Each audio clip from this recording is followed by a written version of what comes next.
إن الحمد لله حمدا يليق بجلاله وكماله سبحانه وتعالى له الحمد في الأولى والآخرة وهو على كل شيء قدير. اللهم إنا نشهدك ونشهد ملائكتك وملائكة عرشك وجميع خلقك أنك أنت الله وهو الواحد الأحد الفرد الصمد لم يلد ولم يولد ولم يكن له كفوا أحد ونشهد أن لا إله إلا الله وحده لا شريك له الذي أرسله بالحق بشيرا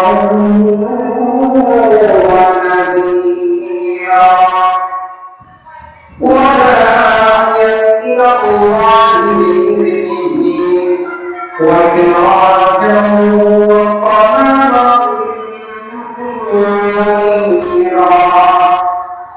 فقد قال الله تعالى في كلامه المجيد وفي قرآنه الحميد شريك أعوذ بالله من الشيطان الرجيم. بسم الله الرحمن الرحيم. والضحى والليل إذا سجى ما ودعك ربك وما قلى وللآخرة خير لك من الأولى ولسوف يعطيك ربك فترضى. وقال رسول الله صلى الله عليه وسلم إن الله وملائكته يصلون على النبي يا أيها الذين آمنوا صلوا عليه وسلموا تسليما. اللهم سيدنا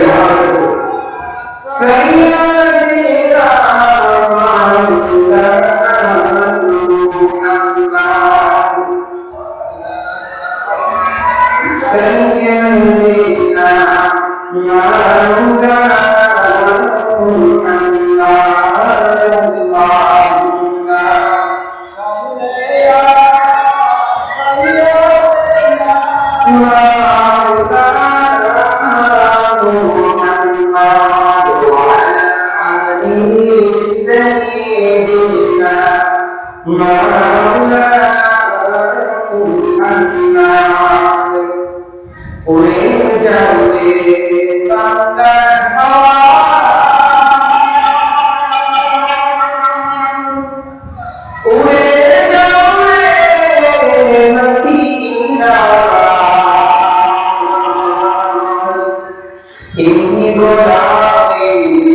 salam jiyo habibe pak roja Allahumma sallallahu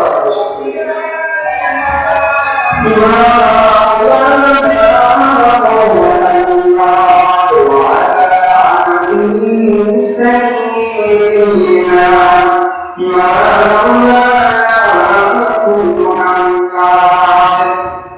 সেজদা কি করিয়া কি কেঁদে কেঁদে যায় যায় করিয়ে দাও গো আল্লাহ উম্মতার গুনাহগার আল্লাহুম্মা সাল্লি আলা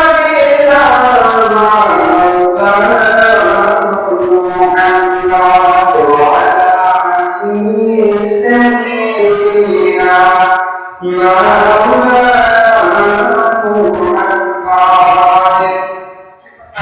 করে যাই আকাশিতে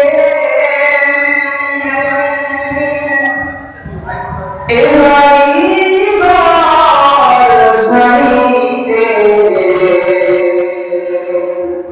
আপন পোশাক খুলে খুলে সারা পোশাক পরাইতে আল্লাহুম্মা জয় সাল্লি আলা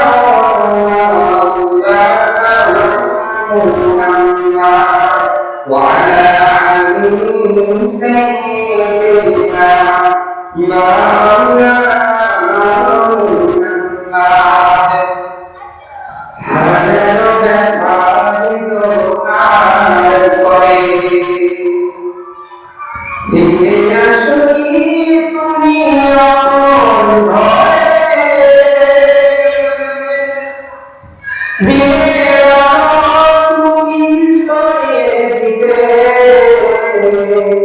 চলে গেলে মদিনায় মক্কা ছেড়ে রাসূল তোমাকে ভুলি আমি কেমন করে হে রাসূল তোমাকে ভুলি আমি কেমন করে হাজার ব্যথার বেদনার পরে ফিরে আসনি তুমি আপন ঘরে দিনের আলো তুমি সরিয়ে দিতে চলে গেলে মদিনার মক্কা ছেড়ে রাসূল তোমাকে ভুলি আমি কেমন করে হে রাসূল তোমাকে ভুলি আমি কেমন করে কে আগে দিন পৌঁছায় কাঁধে নিজেকে দিয়েছ ফিরিয়ে তাই মেরে কাফিরে চিহ্ন সে আলো দুষ্ট ছেলেদের কিছু ভুলে দাঁড়িয়ে পাথরের হাতে ক্ষত বিক্ষত হয়ে সারা শরীর থেকে রক্ত ঝরে হে রাসূল তোমাকে ভুলি আমি কেমন করে হে রাসূল তোমাকে ভুলি আমি কেমন করে আলহামদুলিল্লাহ সমস্ত প্রশংসা আল্লাহ তাআলার দরবারে সাউন্ডের দরবারে কারণ জিন্দিন শব্দ সমস্ত প্রশংসা আল্লাহ তাআলার দরবারে যিনি আমাদের আপনাকে সমস্ত রাতকে হারে করে সমস্ত মানুষকে বাছাই করে কোরআনের মাহফিলে আশা এবং বসার তৌফিক দান করলেন জবান খুলে উচ্চস্বরে সেই অভিযান করে আল্লাহ রাব্বুল ইজ্জাত জালালের শুকরিয়া আদায় করে সকলে আলহামদুলিল্লাহ আর একটু জোরে বলি আলহামদুলিল্লাহ وكل إسلام شكر فرض الدود رحمة للعالمين صلى وسلم محمد صلى الله عليه وسلم সম্মানিত ভাই বোনেরা আপনারা কোরআনের মাহফিলে আসতে উপস্থিত থেকে খুশি না থাকা বাংলাদেশে দেশে আল্লাহ তাআলা সবাইকে কবুল করুন সবাইকে আল্লাহুম্মা এই কোরআনের মাহফিল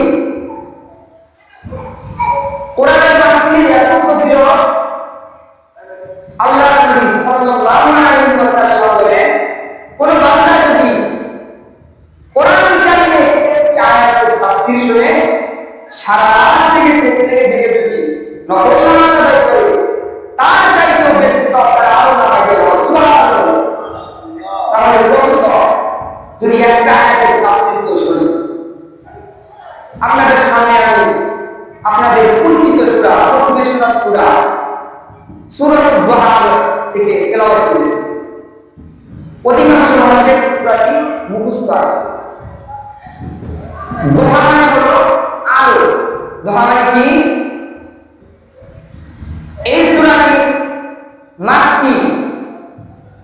আল্লাহ রাসূল সাল্লাল্লাহু আলাইহি ওয়াসাল্লামের কোরআন নাযিল হয়েছে দুইটা ধারা, একটা হলো মক্কা আর একটা হলো মদিনা। যেগুলো সূরা মক্কায় নাযিল হয়েছে সেগুলো হলো মাক্কি সূরা, আর যেগুলো সূরা মদিনায় নাযিল হয়েছে সেগুলো হলো মাদানী সূরা। তাহলে এই সূরাটা সূরাতুল দুহা হলো মাক্কি সূরা। কি সূরা? কি সূরা? এই সূরা আয়াত সংখ্যা 11টি। কতটি? মুখস্থ করতে হবে। যে মানে সে হলো শিক্ষক, যেই কথা বলবে। আর আপনারা যেখানে বসে আছে আপনারা হলেন ছাত্র। এখানে যদি প্রধান বক্তা বসে, আমি যদি নিষেধ করছি তখন আমি ছাত্র, প্রধান বক্তা শিক্ষক। এই জন্য শুধু আমাদের ওয়াজ শুনলেই কাজ হবে না।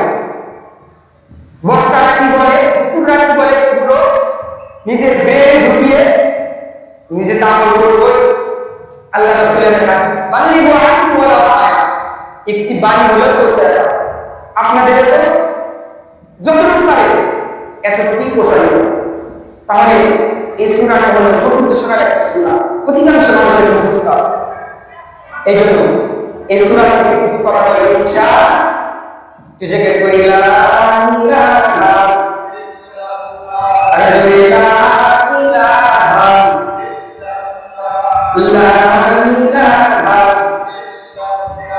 ইল্লাল্লাহু ইল্লাল্লাহু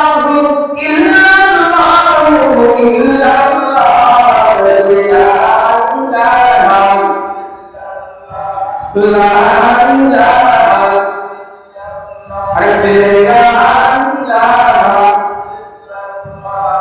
নৌকা চলে না মাঝি ছাড়া, রিকশা চলে না চালক ছাড়া, দুনিয়া চলে না আল্লাহ ছাড়া, মুমিন বাঁচে না জিকির ছাড়া। জোরে লা ইলাহা আর জোরে লা ইলাহা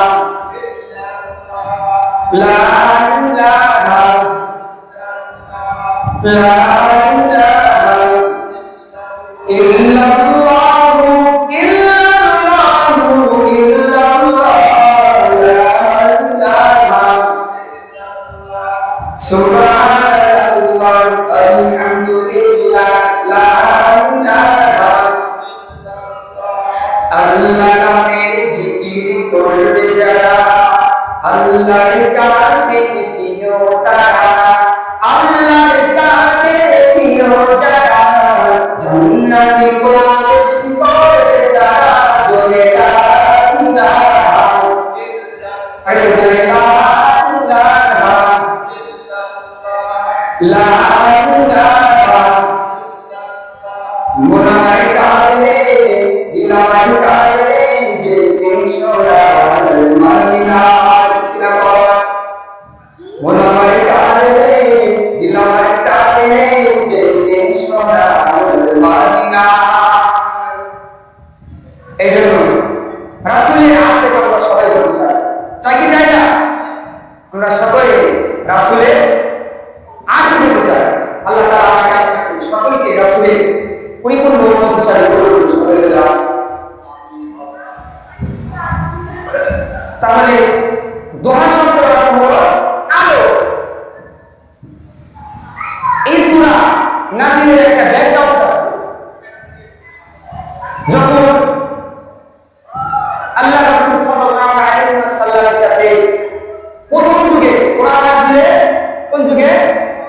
প্রথম যুগে কোরআন নাযিল হওয়ার কিছুদিন পর আর যখন আল্লাহ রাসূলের কাছে ওহী আসে না, তখন কাফেররা রাসূলকে কলম শুরু করলো, মুহাম্মদ আল্লাহ তোমার ভিতরে ভুলে গেছে। আল্লাহর নবী বিশ্বনবী মুহাম্মদ রাসূলুল্লাহ সাল্লাল্লাহু আলাইহি ওয়াসাল্লামের চাচা স্ত্রী তিনি বলতে শুরু করলেন, তোমার কাছে যে শয়তানটি আসতো সেই শয়তানটি যদি আসে নাউযুবিল্লাহ বলে এই শয়তানের দ্বারা আমি আল্লাহর স্ত্রী হযরত জিবরাইল আলাইহিস সালামকে বুঝাইছে। কাফেররা বলতে শুরু করলো, ও মুহাম্মদ তোমার আল্লাহ কি তোমাকে ভুলে গেছে? তুমি তো আর নতুন কথা শোনাইতে পারো না। বেঈমান কাফেররা আল্লাহর নবীকে গালি দিতে শুরু করলো। রাসূলের মন খারাপ। রাসূল মনে মনে ভাবতেছে, আমি এমন কি ভুল করলাম যার কারণে আমার কাছে ওহী আসা বন্ধ হয়ে গেল? না জানি আমি কি ভুল করলাম। রাসূল মনে মনে টেনশন করতেছে। সাহাবায়ে কিরাম প্রশ্ন করলেন, ইয়া রাসূলুল্লাহ আপনার কাছে কেন ওহী আসে না? আল্লাহর নবী বিশ্বনবী মুহাম্মদ রাসূলুল্লাহ বললেন, আমার সাহাবীরা আমি তো জানি না কি জন্য ওহী আসে না, আমি কি ভুল করলাম জানি না। কাফেররা ওইদিকে রাসূলকে কথা শুরু করলো, মুহাম্মদের আল্লাহ যদি মুহাম্মদকে ভুলে গেছে। রাসূলুল্লাহ আল্লাহকে রাসূলকে ভুলে যেতে পারে? কখনো না, রাসূলকে ভুলে যেতে পারে না। আর রাসূল বানিয়ে বানিয়ে কোনো কথা বলতে পারে না। রাসূল নিজে থেকে কোনো কথা বলে না, যেই কথাটাই বলে সেই কথাটাই বলে। রাসূল নিজে নিজে বানিয়ে কোনো কথা বলে না। রাসূলকে জিবরাইল আলাইহিস সালাম আল্লাহ তাআলার পক্ষ থেকে যা বলে যাইবে তিনি সেটাই বলবেন। এই জন্য রাসূল পেরেশানির মধ্যে পড়ে গেলেন, চিন্তায় পড়ে গেলেন, না জানি আমার কি ভুল হয়ে গেল, আমার কাছে ওহী আসে না। আল্লাহ তখন সূরা মুহাম্মদ বলেন, ওয়াত্তুহা ওয়াল লাইলি ইযা সাজা। সুবহানাল্লাহ বলে, ওয়াত্তুহা তোমাদের সূর্য কিরণের কসম, ওয়াল লাইলি ইযা সাজা আর নজুম নিস্তব্ধ রাতের কসম, মা ওয়াদ্দাআকা রাব্বুকা ওয়া মা ক্বালা। হে রাসূল আপনার রব আপনাকে ভুলে যায়নি, আপনার উপর অসন্তুষ্টি হননি, বরং আপনার সাথে আছে। সুবহানাল্লাহ। তাহলে আমরা দুইটা কসম খেলে দেখেন, তোমাদের সূর্য কিরণের কসম আর নজুম নিস্তব্ধ রাতের কসম। এর দ্বারা কি বুঝাইছে? মুফাসসিরিন কিরাম বলেন এই আয়াতের ব্যাখ্যা হলো আলোর দ্বারা আল্লাহ তাআলা ওহী আসাকে বুঝাইবে, আর অন্ধকার দ্বারা ওহী না আসাকে বুঝাইবে। আচ্ছা বলেন তো, সবসময় যদি আলো থাকে তাহলে ভালো লাগে? অন্ধকারের দরকার আছে না? আমার যদি সবসময় অন্ধকার থাকে তাহলে ভালো লাগবে? ভালো লাগবে না। কারণ আল্লাহ তাআলা রাসূলকে এটাই বুঝাইতেছে, রাসূল যে ওহী এত বড় একটা ভারী জিনিস, এটা যদি একাধারে আপনার কাছে থাকে তাহলে আপনার কষ্ট হয়ে যাবে, আপনার কষ্ট হয়ে যাবে। এই জন্য আমি জেনে বুঝে আপনাকে কিছুদিন ওহী আসা বন্ধ করে দিয়েছি। কোন বর্ণনা করেছে 3 মাস 6 মাস এতদিন পর্যন্ত ওহী আসা বন্ধ ছিল। আর আল্লাহ বুঝাইলেন, রাসূল আমি আপনাকে ভুলে যাইনি, আমি আপনার ওহী আসা বন্ধ আমি নিজেই করে দিয়েছি। সুবহানাল্লাহ। তাহলে তার রাসূলকে কত ভালোবাসে। যদি দিন আর রাত আপনারা থাকতো, যদি সারা বছর দিনের বছরের 65 দিন, বছরের 365 দিন যদি সারাদিন যদি আলো থাকতো তাহলে আমাদের ভালো লাগতো না। আর যদি 365 দিন অন্ধকার থাকতো তাহলে ভালো লাগতো না। এই জন্য তিনি শুধু রাসূলকে শিক্ষা দিলেন না, তার বান্দাদেরকে শিক্ষা দিলেন। হে রাসূল আপনার উম্মতদেরকে বলে দেন, তারাও জানতে পারবে যে শুধু যদি না থাকে তাহলে তাদের কাছে ভালো না। কারণ সারাদিন কাজ করে আমার বান্দা, সারাদিন কাজ করবে, সারাদিন কাজ করবে। আর এই কাজ করার পর আল্লাহ রাব্বুল আলামিন আমার বান্দার জন্য ইসলামের জন্য রাতকে পাঠিয়ে দিলাম। যদি রাত না থাকতো তাহলে আমরা ঘুমাইতে পারতাম না, ভালো লাগতো না। আল্লাহ পাক রব্বুল আলামিন রাসূলকে বললেন, রাসূল আমি আপনাকে ভুলে যাইনি, আমি আপনার উপর অসন্তুষ্ট হইনি, আমি ইচ্ছা করে এই ওহী আসাকে বন্ধ রাখছি। তাহলে ওহীর একটা মান আছে, ওজন আছে। আমরা আয়েশা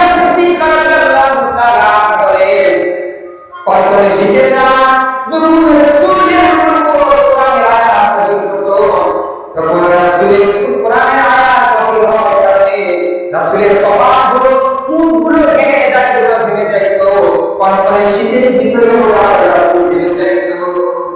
তাহলে ওই একটা ওজন আছে, ভার আছে, যে ভারটা আল্লাহ রাব্বুল আলামিন এই কোরআনটা পাহাড়ের উপর দিতে চাইছিল, পাহাড়ে দিতে চাইছিল, কেউ নেয় না, কিন্তু মানুষ নিয়েছে। তাহলে কোরআনের একটা ভাগ আছে কিনা? আছে। বিশ্বনবী মুহাম্মদ রাসূলুল্লাহ সাল্লাল্লাহু আলাইহি ওয়াসাল্লামের পুত্র পালের পুত্র যায়েদ ইবনে হারিসা বলেন, আল্লাহ নবী মুহাম্মদ রাসূলুল্লাহ সাল্লাল্লাহু আলাইহি ওয়াসাল্লাম 2 ঘন্টা যাবত আমার বাড়ির উপর মাথা দিয়ে শুয়ে আছে, আমার কোনো কষ্ট হয় না। হঠাৎ করে যখন আসমান থেকে জিবরাইল আলাইহিস সালাম ওই নিয়ে আসলেন, আর আমার এত কষ্ট হলো যেন আমার উপর পায়ে পা বসায় দিয়েছে। যায়েদ ইবনে হারিসা বলতেছে যে আমার রানটা থেকে চুরমার হয়ে যাবে। ওই ভাই আল্লাহ নবী বলতেন, যখন কোরআনের আয়াত নাযিল হতো, রাসূল যদি উটের উপর থাকতো, মুহূর্তের ভিতরেই উট জমিনের ভিতরে বসে যাইতো। কোরআনের আয়াতের ভারে এই ভারে অপর ঘোড়ায় এসেছে, রাসূল যদি কোথাও ঘোড়ায় সফর করতো, যখন ওহী নাযিল হতো, ওই ঘোড়ার পা উটের ভিতরে ঢুকে যাইতো। এর দ্বারা আল্লাহ রাব্বুল আলামিন রাসূলকে বলেছেন, রাসূল আপনার উপর যদি একটা ভাবে কোরআন নাযিল হয়, আপনার কষ্ট হয় রাসূল, আমি আপনাকে ভালোবেসে মহব্বত করে ইসমাইল মাস অথবা 3 মাস আপনার উপর নাযিল করেছি, ওই আশায় পূর্ণ করে দিয়েছি। ইচ্ছা করে এটা করে বন্ধ রেখেছি। আল্লাহ রাব্বুল আলামিন বলেন, কি বলতেছেন,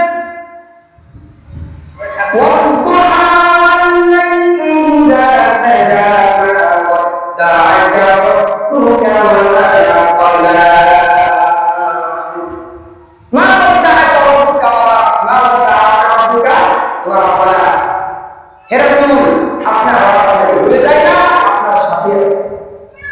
কোন প্রধানমন্ত্রী যদি বলে আমি আপনার সাথে আছি, তাহলে তার শক্তি কামায় না? তাহলে আল্লাহ রাব্বুল আলামিন তার রাসূলকে বলতেছে, হে রাসূল আমি আপনাকে ভুলে যাইনি, আপনার সাথে আছি, আপনার সাথে আছি, আমি আপনাকে ভুলে যাইনি। ওয়ালাল আখিরাতু খায়রুল লাকা মিনাল উলা। আর দুনিয়ার জীবনের চাইতে আখিরাতের জীবনটা আপনার জন্য শ্রেষ্ঠ। দুনিয়ার জীবনটা ক্ষণস্থায়ী জীবন না, এই দুনিয়ার জীবনটা চিরস্থায়ী জীবন না, ক্ষণস্থায়ী জিন্দেগি। আল্লাহ নবীকে শিক্ষা দিতেছে, হে রাসূল এই জীবনটা চিরস্থায়ী না, আপনি যদি এই জিন্দেগিতে কিছুদিন কষ্ট করেন তো রাসূল আপনার পরবর্তী জীবনটা সুখময় হবে। তাহলে আমাদেরকে কষ্ট করতে হবে। আখিরাতের জিন্দেগি যদি সফল কাম হতে হয়, তাহলে এই দুনিয়াতে কষ্ট করতে হবে। দুনিয়াতে কষ্ট ছাড়া কেউ কোনো কিছু হয় না। যারা ডাক্তার হয়েছে, ইঞ্জিনিয়ার হয়েছে, তাদের জিজ্ঞাসা করবেন, তারা কষ্ট করা ছাড়া কোনো কিছু হয় না। এই জন্য দুনিয়াতে কষ্ট করে শীতের রাত শয়তান করবে, উঠতে দেবে না, শয়তান ওয়াসওয়াসা দেবে, তারপরে আপনাকে উঠতে হবে।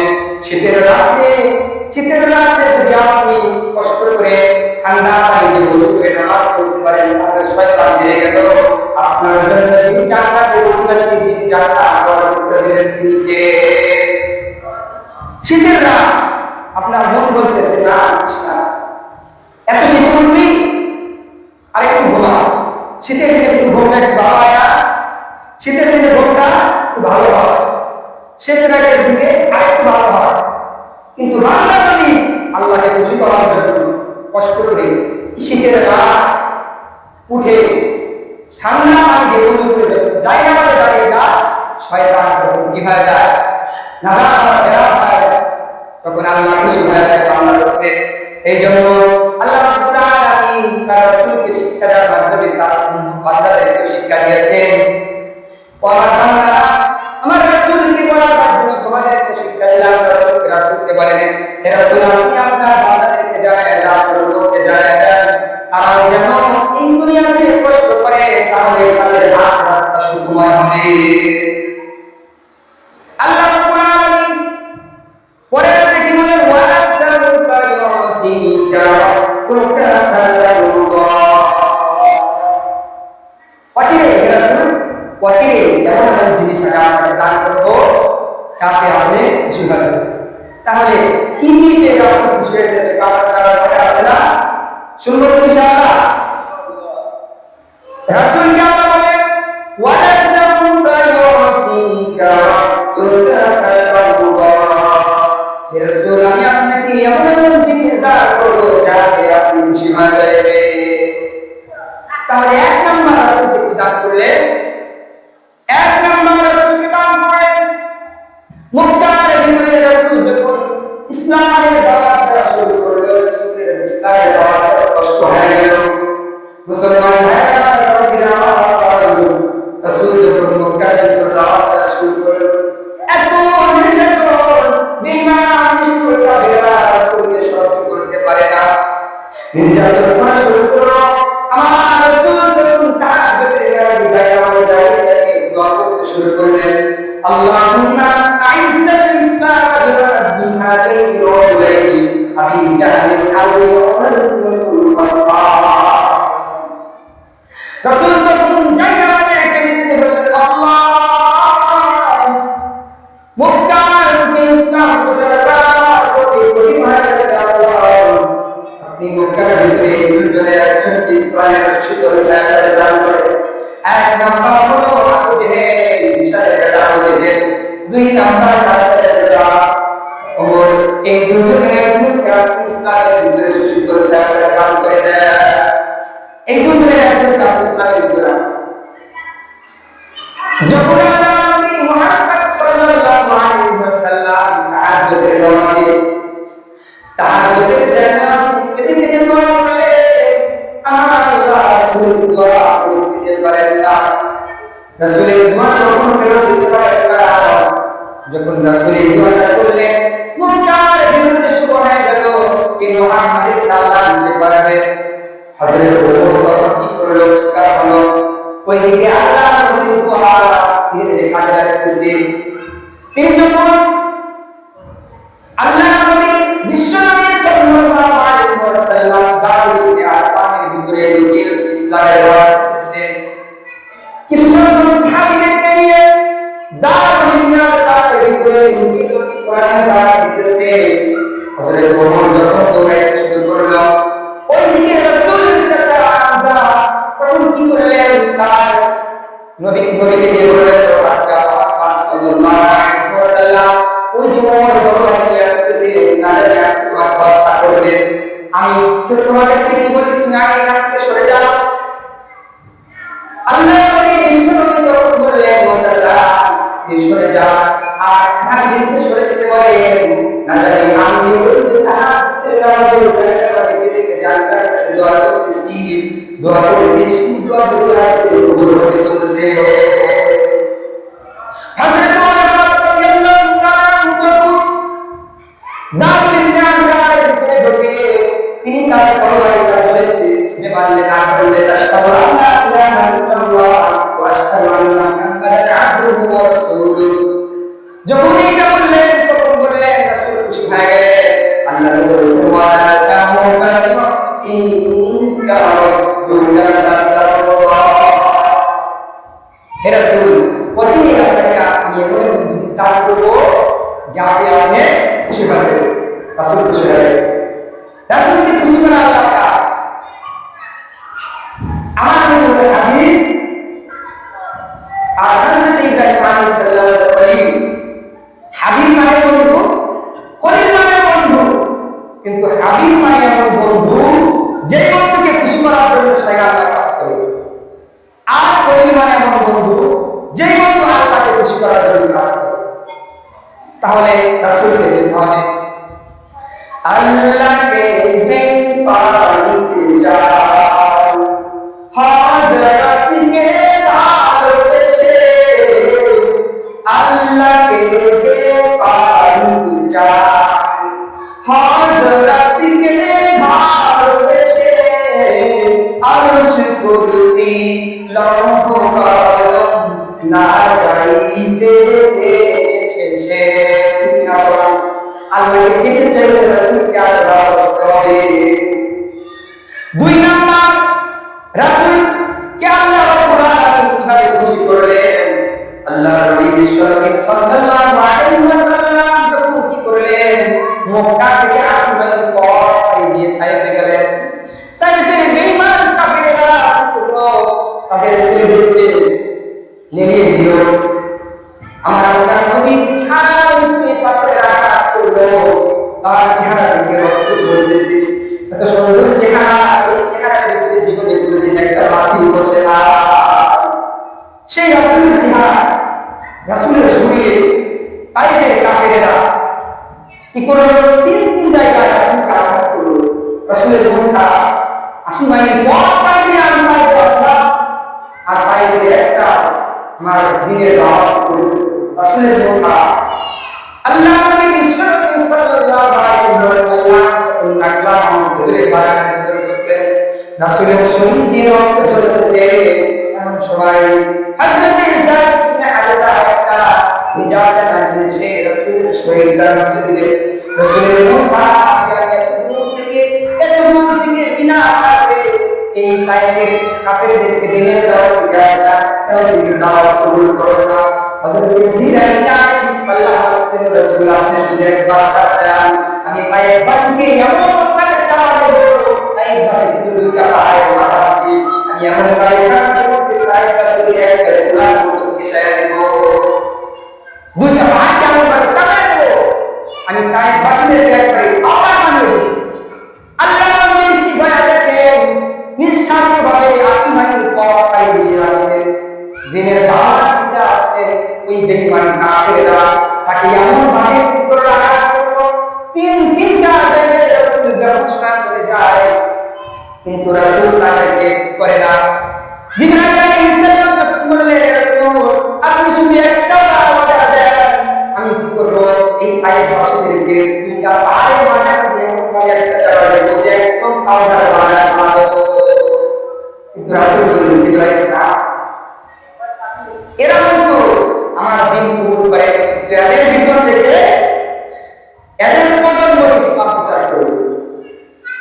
যখন রাসূলের মন খারাপ, আমার রাসূল এরা যেমন করলেন, যখন ফজরের নামাজ হয়, ফজরের নামাজে আমার রাসূল যখন কোরআন তেলাওয়াত শুরু করে দিলেন, রাসূলের কোরআন তেলাওয়াত শুনে উপর দিয়ে একদল জিন উড়ে যাইতেছিল। হঠাৎ রাসূলের কোরআন তেলাওয়াত শুনতে শুরু করলো। আচ্ছা বলেন তো, রাসূলের তেলাওয়াতকে আলাদা তেলাওয়াত করলো, মনে হয় না শুনতে দিও না। রাসূলের তেলাওয়াত যা বলার বাহিরে কল্পনা করা যায় না, কি সুন্দর তেলাওয়াত ছিল। আমার রাসূল যখন ফজরের নামাজ দাঁড়িয়ে দাঁড়িয়ে তেলাওয়াত করতেছে, একদল জিন উড়ে যাইতেছে। উপর দিয়ে যাওয়ার সময় জিনগুলো কি করলো? রাসূলের কোরআন তেলাওয়াত শুনে মুসলমান হয়ে গেল। সুবহানাল্লাহ বলে রাসূলকে জিবরাইল আলাইহিস সালামের মাধ্যমে জানায় দেয়, রাসূল তাইফবাসীরা আপনার দাওয়াত কবুল করে নাই, সমস্যা নাই রাসূল, আপনার কোরআন তেলাওয়াত শুনে একদম জিন মুসলমান হয়ে গেছে। সুবহানাল্লাহ। ওয়ালা সাউকা ইউতিকা রাব্বুকা ফাতারদা। হে রাসূল, আপনি এমন জিনিস আপনাকে দান করবেন যে আপনি কি মানবেন, খুশি হয়ে যাবেন। রাসূল খুশি হয়ে যাবেন। তাহলে রাসূলকে জিনিস দান করবেন যে রাসূল খুশি হয়ে যাবে। আমার রাসূলের প্রথম স্ত্রী আমার খাদিজা রাদিয়াল্লাহু তাআলা যখন ইন্তেকাল করলেন, তার কিছুদিন পর যখন তার চাচা বেঈমান হয়ে দুনিয়া ত্যাগ করলেন, রাসূলের মন খারাপ, রাসূলের মন খারাপ, রাসূলের মন ভাগ করার জন্য রব্বুল আলামিন তখন কি করলেন? সুবহানাল্লাযী আসরা বি'আবদিহি লাইলান মিনাল মাসজিদিল হারাম ইলাল মাসজিদিল আকসা, লাইলান মিনাল মাসজিদিল হারাম ইলাল মাসজিদিল আকসা আল্লাযী বারাকনা হাওলাহু লিনুরিয়াহু মিন আয়াতিনা ইন্নাহু হুয়াস সামিউল যখন রাসূলের মন খারাপ, রাসূলের প্রথম স্ত্রী আম্মা জানে খাদিজা রাদিয়াল্লাহু তাআলা ইন্তিকাল করলেন। যে খাদিজা রাসূলকে এত পরিমাণ সাহায্য করেছে, তার জীবনের যত সম্পদ ছিল রাসূলের পায়ের কাছে দিয়ে দিলেন। বলে, হে রাসূল, আমার সম্পদ আপনাকে দিয়ে দিলাম, আপনি জানতে পারবেন ইসলামের জন্য খরচ করবেন। এই খাদিজা রাদিয়াল্লাহু তাআলা আনহা আম্মা জান খাদিজা রাদিয়াল্লাহু তাআলা আনহা ইন্তেকাল করলেন। তার চাচা যখন ইন্তেকাল করলেন, রাসূল ভেঙে পড়লেন একেবারে। তখন রাসূলকে কি বললেন, রাসূল, আমি আপনাকে আর দুনিয়ায় রাখবো না, আমি আপনাকে মেরাজ দিয়ে যাইব। রাসূলকে মেরাজ দিয়ে আর মেরাজে নেওয়ার মাধ্যমে উপহার দিলেন। জান্নাত জাহান্নাম দেখানোর মাধ্যমে আল্লাহ পাক রাসূলের মনকে ইচ্ছে করে দিলেন। ওয়ালা সাউফা ইউতিকা রাব্বুকা ফাতারদা। আল্লাহ বলেছেন, হে রাসূল, ওদিনে এমন এমন জিনিস আপনাকে দান করব যাতে আপনি খুশি হয়ে যাবেন। রাসূলকে সব জায়গায় খুশি করতেছে। যেখানে রাসূলের মন খারাপ, সেখানে রাসূলকে খুশি করার দায়িত্বটা আল্লাহ। রাসূলকে খুশি করার দায়িত্ব আল্লাহ। যেখানে আমার রাসূলের মন খারাপ, সেখানে রাসূলকে খুশি করার দায়িত্ব নিয়েছে কে? এই জন্য রাসূলকে মিরাজ দান করে রাসূলের মন খুশি হয়ে গেল। আবার যখন রাসূলের মন টেনশন হয়ে গেল যে সমস্ত উম্মতরা হাজার হাজার বছর করেছে দুনিয়াতে জীবিত আছে, তারা অনেক আমল করেছে, আমার উম্মতের বয়স কম। আল্লাহ নবী হাদিসের মধ্যে বলেছেন, আমার উম্মতের বয়স হলো 60 থেকে 70 বয়সের মাঝামাঝি বয়স। আচ্ছা দেখেন তো, এখন বর্তমান সময়ে 80 বছরের বয়স এখানে একটা আছে, দুই একটা থাকতে পারে, অধিকাংশ নাই। বর্তমান সময় 60 থেকে 70 এর মাঝামাঝি শেষ।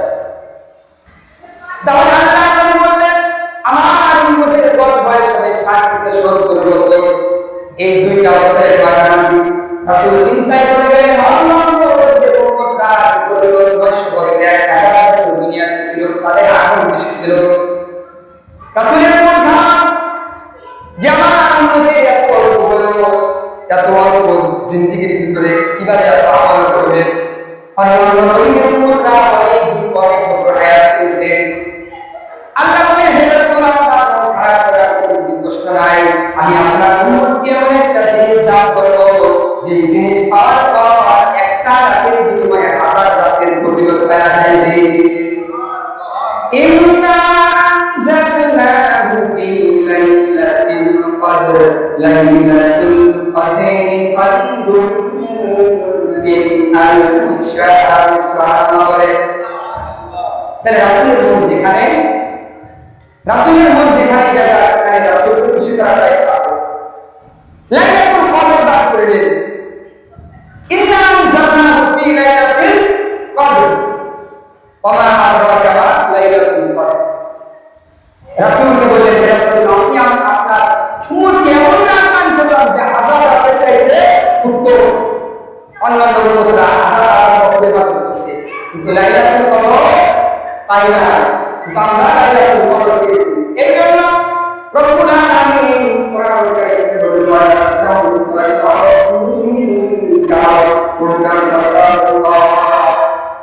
হে রাসূল, পাঠিয়ে আমরা আপনাকে এমন এমন জিনিস দান করব যাতে আপনি খুশি হয়ে যাবেন।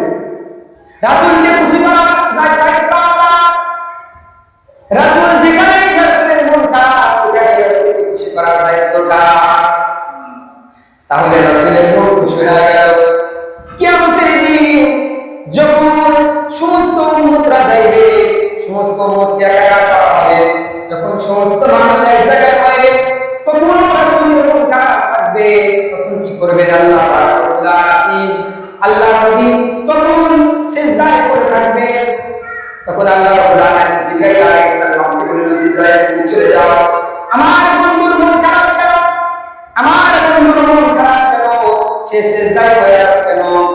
তখন জিবরাইল আলাইহিস সালাম এসে বলেন, ইয়া রাসূলুল্লাহ, আপনার মন খারাপের কথা কেন? আপনার মন খারাপ কথা আল্লাহ জিজ্ঞাসা করেছেন। রাসূল মাথা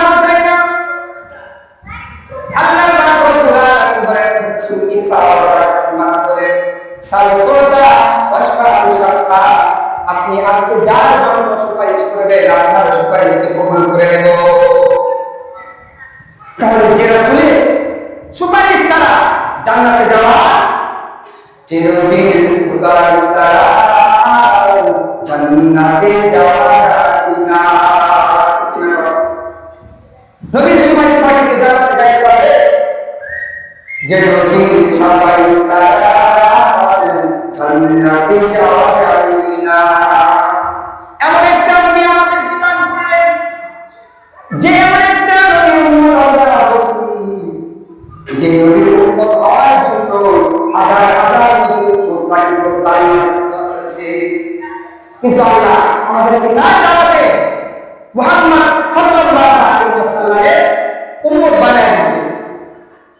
এই জন্য রাসূলের মন যেখানে তারা সেখানে রাসূলের মন খুশি করে দিলেন। রাসূলের মন ভালো হয় না, যখন রাসূলের মন ভালো হয় না কি করলেন? রাসূলকে ওয়াদা দিলেন, হে রাসূল আপনি আপনার উম্মতকে বাছাই করে করে জান্নাতে ঢুকায়া দেন। রাসূল যখন তার উম্মতদেরকে নিয়ে জান্নাতের দরজার সামনে আসলেন, জান্নাতের দরজা রাসূলের হাতে একটা পতাকা থাকবে, সেই পতাকার মধ্যে থাকবে আলহামদুলিল্লাহ।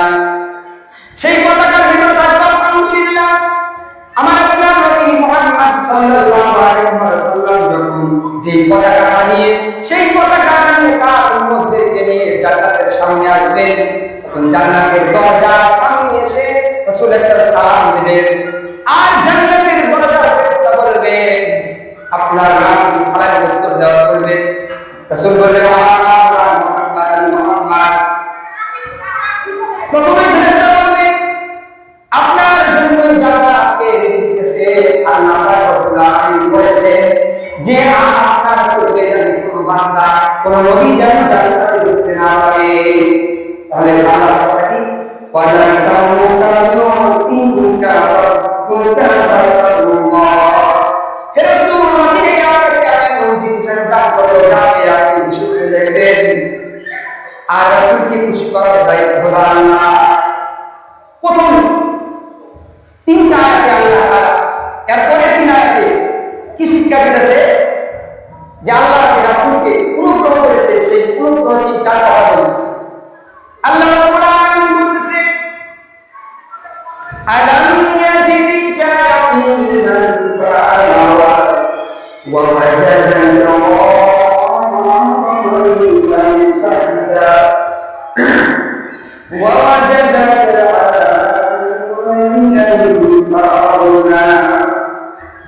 আলাম ইয়াতিকা ইয়াতীমা ফাআওয়া। রাসূল আপনাকে গালি মুস্তাক পাইনি, আপনি কি আশ্রয় নিন। রাসূল এতিম ছিলেন কি ছিলেন না? বলেন, কথা বলেন। রাসূল এতিম ছিল 6 বছর, তাই তিনি মায়ের গর্ভে থাকা অবস্থায় তার বাবা ইন্তিকাল করলেন। 6 বছর বয়সে তার মা ইন্তিকাল করলেন। রাসূলের যখন 8 বছর বয়স তখন তার বাবা ইন্তিকাল করলেন। তাহলে রাসূল এতিম না। এই জন্য আল্লাহ রাব্বুল আলামিন বলতেছে হে রাসূল আপনাকে কি আমি এরকম অবস্থায় পাইনি, আর কে কি আপনাকে আশ্রয় দেয়নি? পরের আয়াতে কি বলতেছে? ওয়া ওয়াজাদাকা ضالًا ফাহাদা। রাসূল তো পথভ্রষ্ট ছিলেন না। তাহলে এই অর্থে এখানে হলো রাসূল পথ খুঁজতেছিল যে কোন পথে যাইব। আমার নবী পথ খুঁজতেছিল, আর আল্লাহ রাব্বুল আলামিন কোরআন নাযিলের মাধ্যমে রাসূলের পথ জানায় দিলেন। ইকরা বিসমি রাব্বিকাল্লাযী খালাক খালাকাল ইনসানা মিন আলাক। যখন রাসূলের কোরআন নাযিল হলো তখন রাসূল সিরাতুল মুস্তাকিম, তখন রাসূল সঠিক পথে চলতে শুরু করলেন। তাহলে রাসূলকে যে তিনটা অনুগ্রহ করেছে সেই অনুগ্রহের কথা আল্লাহ জানায় দিতেছে। কারণ একটা মানুষের যখন মন খারাপ থাকে তখন যদি আপনি তার জীবনে ঘটে যাওয়া ভালো ভালো জিনিস সম্পর্কে জিজ্ঞাসা করেন, তাহলে ওই খারাপ ব্যক্তির মন, যার মনটা খারাপ, ওই হতাশা ব্যক্তির মন ভালো লাগে। এই জন্য আল্লাহ রাব্বুল আলামিন তার রাসূলকে তিনটা অনুগ্রহের কথা জানিয়ে দিতেছে। দ্বিতীয় নম্বর অনুগ্রহ করলেন ওয়া ওয়াজাদাকা